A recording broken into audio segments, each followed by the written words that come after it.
माते थांब.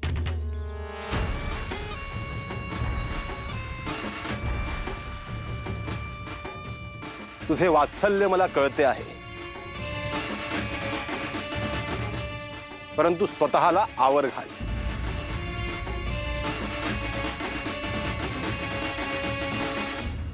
गोरक्ष, चल, ह्या भूमीतून आता आपल्याला प्रस्थान करायचे आहे.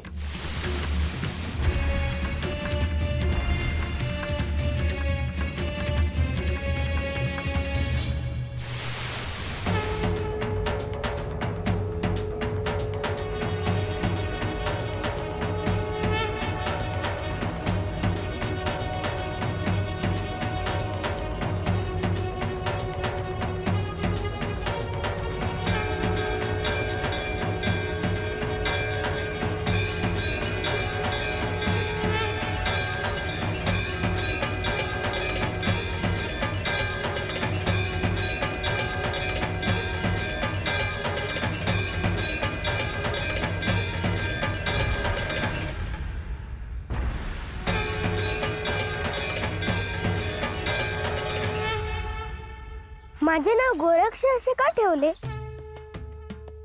गायींचे शेण जिथे टाकले जाते त्या शेणाची जिथे रक्षा होते, राख होते, त्या स्थानावर तुझा जन्म झाला, म्हणून तुझे नाव गोरक्ष असे ठेवण्यात आले. नाथपंथामध्ये तुझा प्रवेश झाला आहे. ह्यानंतरचा तुझा प्रवास गोरक्षचा गोरक्षनाथ होईपर्यंतचा आहे. तुम्ही कोण आहात?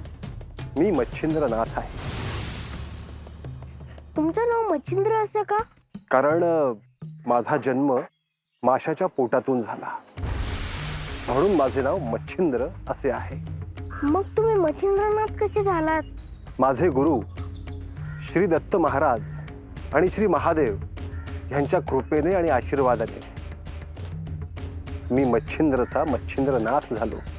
मग मी गोरक्षचा गोरक्षनाथ कसा होईल?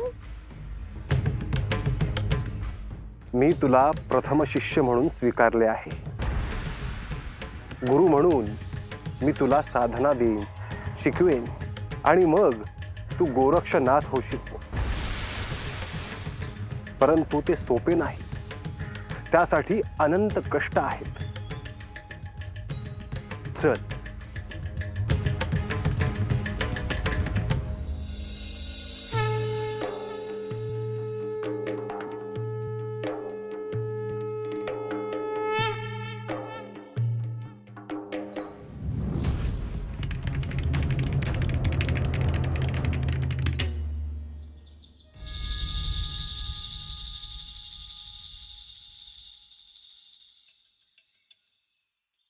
सरस्वती, आता जे झाले ते झाले.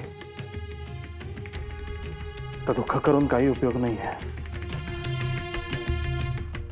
अहो, किती तेजस्वी होते ते बाळ. त्याला पाहताच मला असे वाटले की त्याला लगेच कुशीत घ्यावे. होय, परंतु मच्छिंद्रनाथांनी दिलेली ती विभूती तूच फेकून दिली होतीस ना.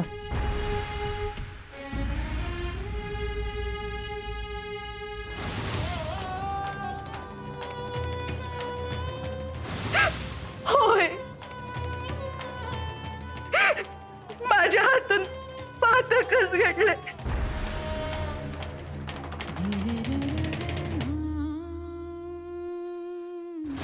अगं सरस्वती, तू विभूती खाशील आणि रात्री धूल पडल्यासारखी जाशील त्याच्या मागे निघून.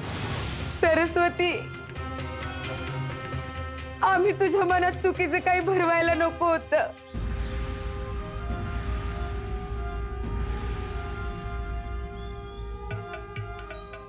आता मलाही प्रायश्चित्त घ्यायला पाहिजे. माझ्या आयुष्याचा उत्तरार्ध म्हणजे आता प्रायश्चित्तच आहे. आजवर इतकी वर्ष जी महादेवाची पूजा भक्तिभावाने करत आलोय, त्याचे फळ त्यांनी आपल्याला दिले, पण आपल्याला ते स्वीकारता आलं नाही. सुराज, वहिनी, आता तुम्ही या दुःखातून सावरायला हवं. नियतीला किंवा स्वतःला दोष देऊन काही साध्य होणार नाही. सुराज, मला तर ह्या गोष्टीचा आनंद आहे की अशा नाथांच्या जन्मासाठी तुम्हा दोघांची निवड झाली होती.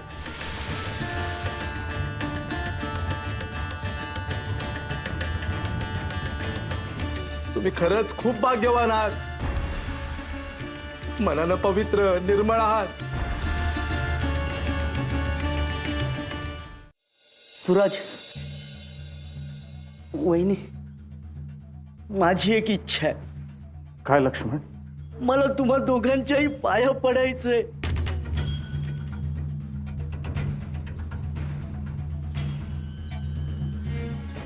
अहो काय बोलताय तुम्ही हे भाऊजी? अहो, त्या गोरक्षाचा जन्म तुम्हा दोघांच्या पोटी होणार होता. ही काय साधी गोष्ट आहे का?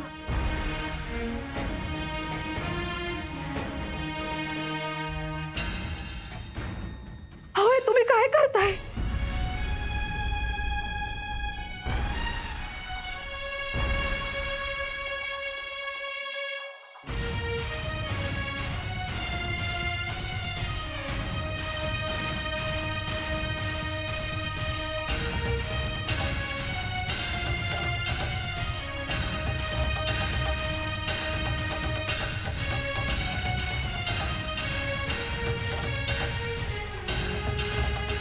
काहीही झाले तरी मी डोळे मिटेपर्यंत गोरक्ष माझ्या डोळ्यासमोरच राहणार. त्याला विसरणे शक्य नाही.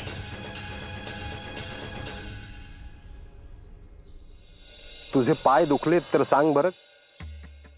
नाही, मी अजून खूप चालू शकतो. हो, पण तसं काही वाटलंच तर मला सांग, मी तुला उचलून घेईन. पण तुम्हाला कष्ट होतील ना. गोरक्ष, अरे किती काळजी करशील माझी. तुम्ही पण माझी काळजी करता. हे प्रेम आहे, दुसरं काही नाही.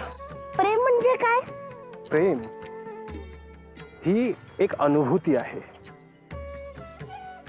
त्याचा प्रत्यय तुला येईल तेव्हा तू स्वतः सांगशील प्रेम म्हणजे काय. आपण कुठे चाललो आहोत? ही एक अखंड यात्रा आहे. कुठे पोचायचे हे निश्चित नाही. श्री दत्त महाराज कोण आहेत?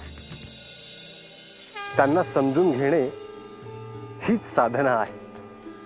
परंतु तुला समजेल असे सांगायचे तर ते माझे गुरु आहेत. गुरु म्हणजे तुम्ही माझे गुरु आहात तसे? गुरु म्हणजे काय, शिष्य म्हणजे काय हे मी तुला नंतर सविस्तर सांगेन.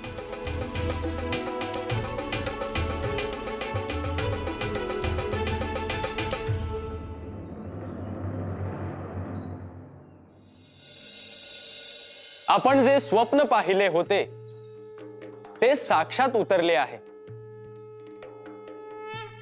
नाथपंतांमध्ये दुसऱ्या नाथांचा प्रवेश झालेला आहे. दोघेही स्वयंभू आहेत. हे महादेव, गोरक्ष म्हणजे साक्षात तुमचेच प्रतिरूप आहे. हे दत्तात्रय, ते दोघेही तुमचा आशीर्वाद घेण्यासाठी इथेच येत आहेत. मीही त्यांची आतुरतेने वाट पाहत आहे. गोरक्ष जरी माझे प्रतिरूप असले तरीही त्याला शिवतत्वाची जाणीव नाही. त्यासाठी त्याला 12 वर्षे कठोर तप करायला लावला पाहिजे. होय, निश्चितच. गोरक्ष समोर आल्यानंतर त्याला काय साधना द्यायची हे ठरवता येईल. हे दत्तात्रय, गोरक्ष हा सर्व सिद्धींनी सिद्ध असला पाहिजे. या सृष्टीत कुणालाही मिळाल्या नाहीत अशा सर्व सिद्धी, शक्ती आणि शस्त्र त्याला मिळायला हवी. गोरक्ष कोणतेही कठोर तप सहज पार पाडेल असे मला वाटते. त्यामुळे त्याला काहीही अशक्य नाही. माझ्या दृष्टीने तो गुरु शिष्याच्या परंपरेचा वारसा तसाच पुढे घेऊन जाईल. आणि नाथ संप्रदायाची पताका उंच फडकावेल अशी मला आशा आहे. हे दत्तात्रय, जरी मी ध्यानात असलो तरीही गोरक्ष जेव्हा येईल तेव्हा मला त्याच्या येण्याचा कृपया संकेत पाठवावा. अर्थात गोरक्ष येईल तसे मी तुम्हाला सूचित करेन.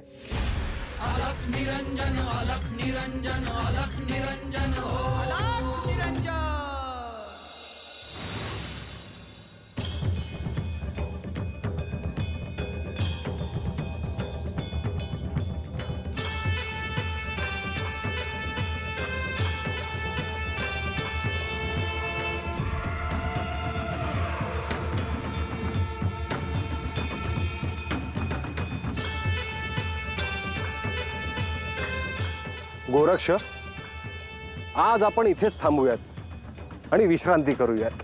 तुम्ही म्हणाल तसं.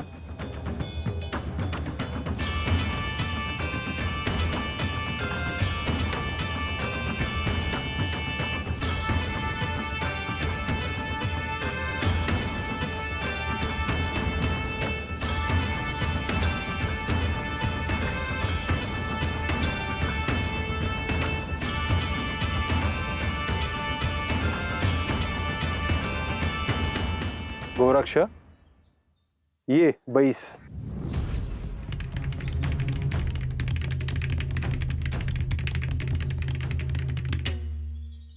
गोरक्ष, भूक लागली असणार ना तुला? होय. आज तुझे पहिले भोजन आणि पहिली विश्रांती आहे. पण या वनात आपण भोजन कसे बनवणार? इथे 3 दगड लावणार, लाकडं लावणार, त्यात अग्नी प्रज्वलित करणार आणि त्यावर अन्न तयार करणार. मी काय काम करू? काही नाही. जन्मानंतर आज तुझा पहिला दिवस आहे, त्यामुळे तू आज काहीही करायचे नाही. आज केवळ तू बसून राहा. तुझ्यासाठी मी स्वतः भोजन तयार करणार आहे. बरं ठीक आहे, पण उद्यापासून मी तुम्हाला सहाय्य करणार. हा, बर, मी सुकलेली लाकडं घेऊन येतो.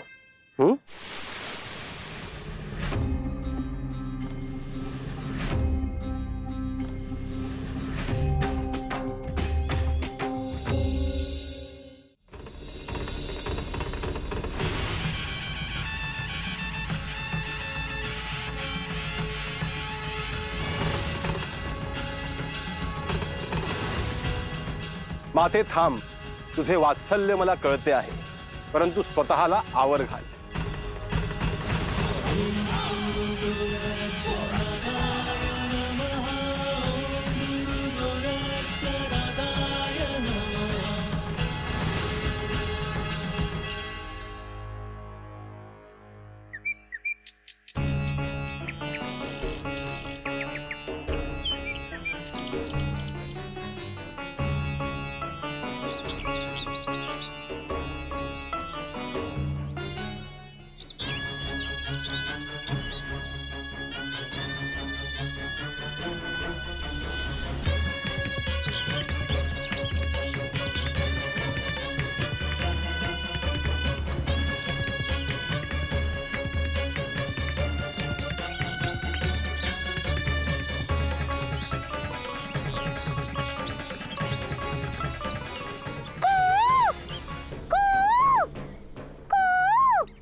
काय रे, राहिलास ना एकटा?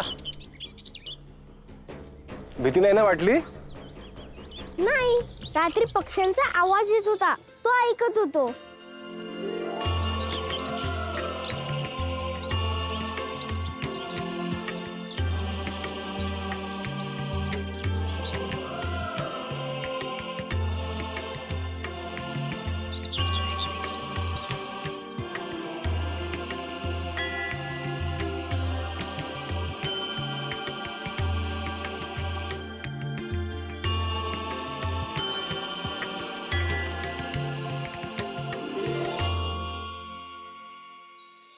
तुम्ही काय करत आहात? तुझ्यासाठी भाकरी बनवतोय. ते कमंडलू घे. होय.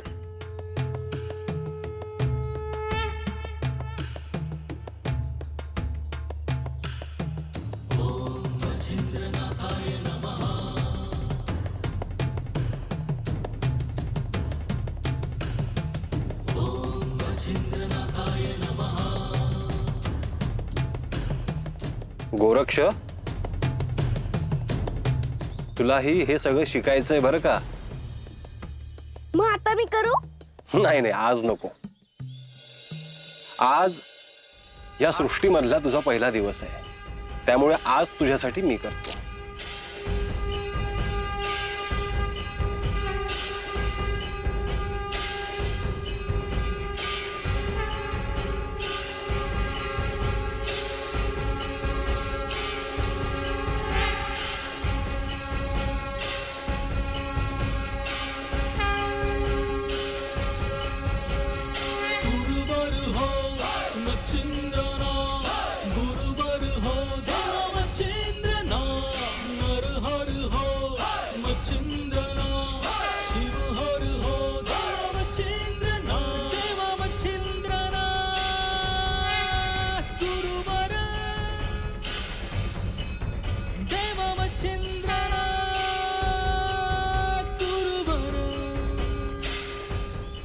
असा अग्नी प्रज्वलित करायचा, कळलं?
गोरक्ष, बैस.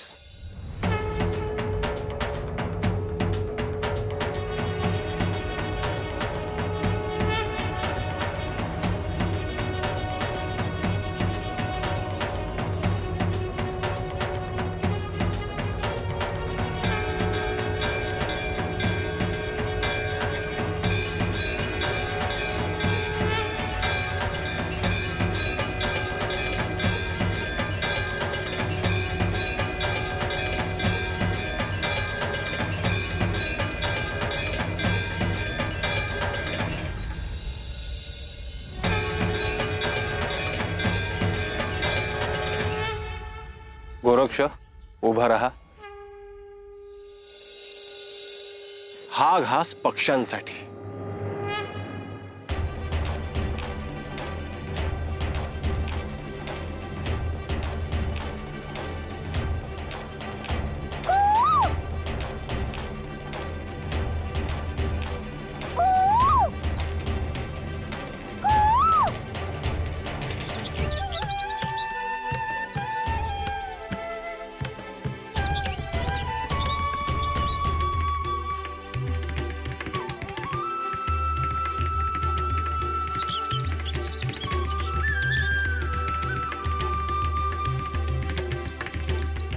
हा घास गायीसाठी.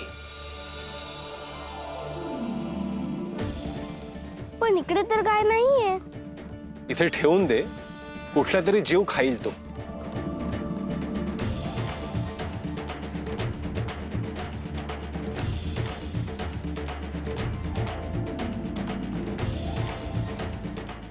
हा घास कीटकांसाठी.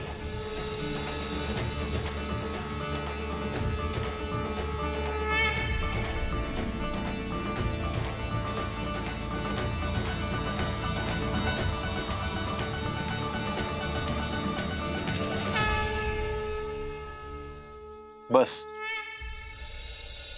तुम्हाला हे कोणी शिकवलंय? माझे गुरु श्री दत्तात्रय आहेत ना, त्यांनी शिकवले. आज तुझे पहिले भोजन आहे, त्यामुळे हा पहिला घास माझ्याकडून तुला.